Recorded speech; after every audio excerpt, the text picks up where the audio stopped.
Okay, what is up, guys? It's Matt here, and here I have the finale of the Battle of Hue, Vietnam in Lego. I placed all the minifigures in between the last episode and this one, and now I'm going to do what Clone Trooper X39 does and go through each individual scene, and then I'm going to do a theatrical version probably tomorrow or the next day. But anyway, we'll start over here by the short white building. You can see that there is an American medic patching up another American GI who got his arm and leg blown off, most likely from an RPG. Or grenade. He is getting fixed up by this medic. This medic has K-bar knife and some scissors and his medical pouch and of course the medic helmet, and he looks kind of happy to be doing it. And there's blood spilling out right there and all that good stuff. He doesn't have a helmet, but he has one of those caps that they wore when they weren't wearing their helmet. There's also a stretcher nearby that is a custom made stretcher. They're really easy to make and they look good. And I might do a tutorial on it. I don't know. Over next to the medic, we have a sniper using an M21 sniper rifle, which was just a semi-automatic M14 with a scope.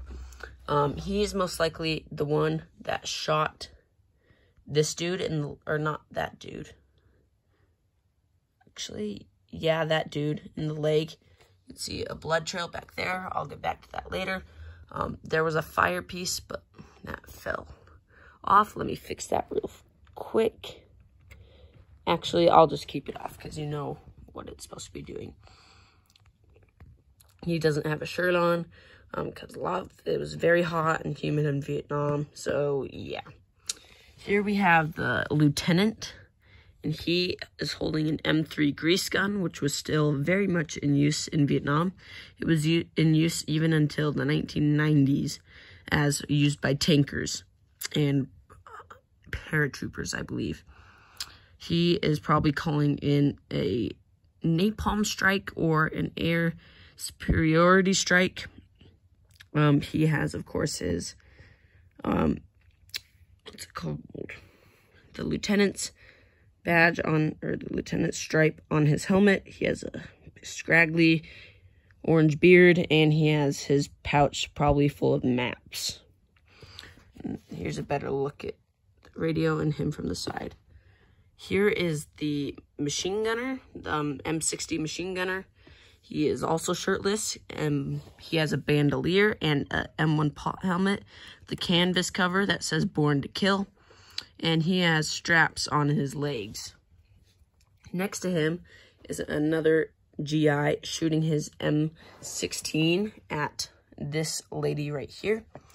I don't think he'll hit her because it's not in a direct line with her, although it's pretty close, so I don't know. He is wearing a bandana, probably to help himself from the mosquitoes. And he is running forward and about to step on or over this dead Viet Cong or NVA soldier that is supposed to be an Uzi, but that's really a VZ Scorpion with a black minifigure hand attached, so it kind of looks like an Uzi. He, of course, is hit an arm and probably the stomach, and he is bleeding out all over as he's sitting on like a pile of rubble. Next to him is this engineer or M79 bloop gunner.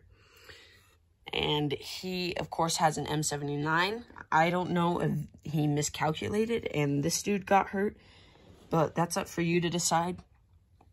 He has a backpack with a canvas roll, and he has his M79 in his right hand.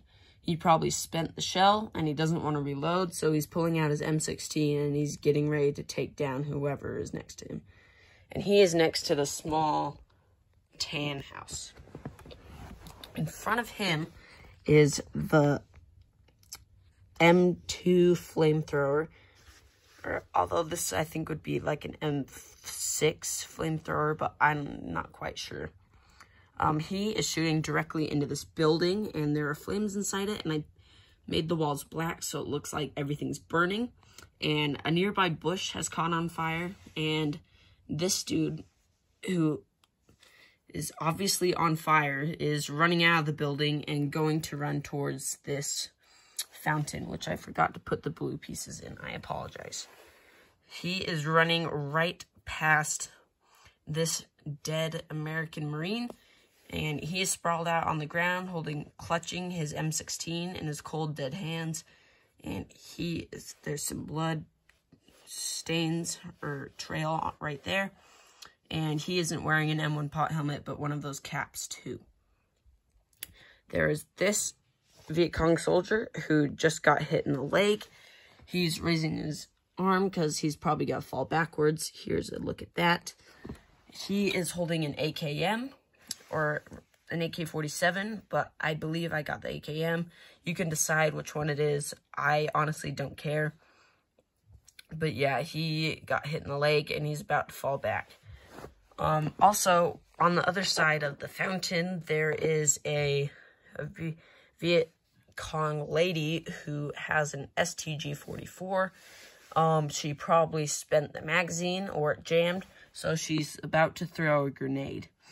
And she is targeting the flamethrower right here, hoping she can land it right here, and it can get all of this area. And finally, next to her, we have a Viet Cong dude holding, again, an AKM or 47. And he is shooting at the M79 gunner or the flamethrower. But he's kind of, spray and pray. Like, he's hoping he hits. He's not even aiming, really. So he's just kind of spraying this area. He might actually be the one who killed this dude, or maybe that was her. But anyway, that's it for, main. There's also, of course, the fountain, which I'm going to put the blue parts in for the theatrical mock. And I did put a dresser in here. Not that it matters. And, of course, there is the bed with the nice checkered pattern on it. That's white and gray.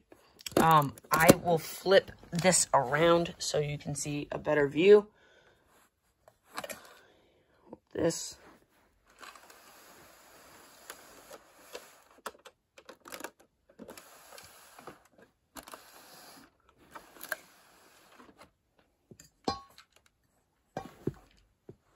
There we go. There we go. That was, sorry, dry throat. Of course, there we can see the M21 sniper right there, aiming with his rifle. The lieutenant calling in an airstrike of some kind, and the M60 machine gunner who is very happy to be shooting at some Viet Cong. There's that guy who's kind of freaking out that it might be his first battle, but he's doing good. He's just in the moment, living it, and is already killed, or not killed, but hit, or not hit. No, he killed that guy, I would believe. And then there's this dude who is very angry that he has to now use his M16. There is the M2 flamethrower guy trying to look all cool. I think he does. And that is a custom M2 flamethrower design that I made. Comment down below if you want me to do a tutorial on that, because I would be more than happy to. Here's a better look on the blood spray on this guy who got hit in the leg. Here is the lady who is throwing a grenade. And finally, there is the Viet Cong soldier who is shooting his AKM. And that will be it for this video, guys. I will do a theatrical mock next, and then a stop motion after that. I know I haven't done one in a while, and I'm excited to post it. Sorry I didn't add one or two of the U.S. troops and or Viet Cong. Just, there wasn't enough space. Comment down below what was your favorite detail. Stay tuned for my next videos, and please like, share, comment, and subscribe to my channel. Okay, goodbye.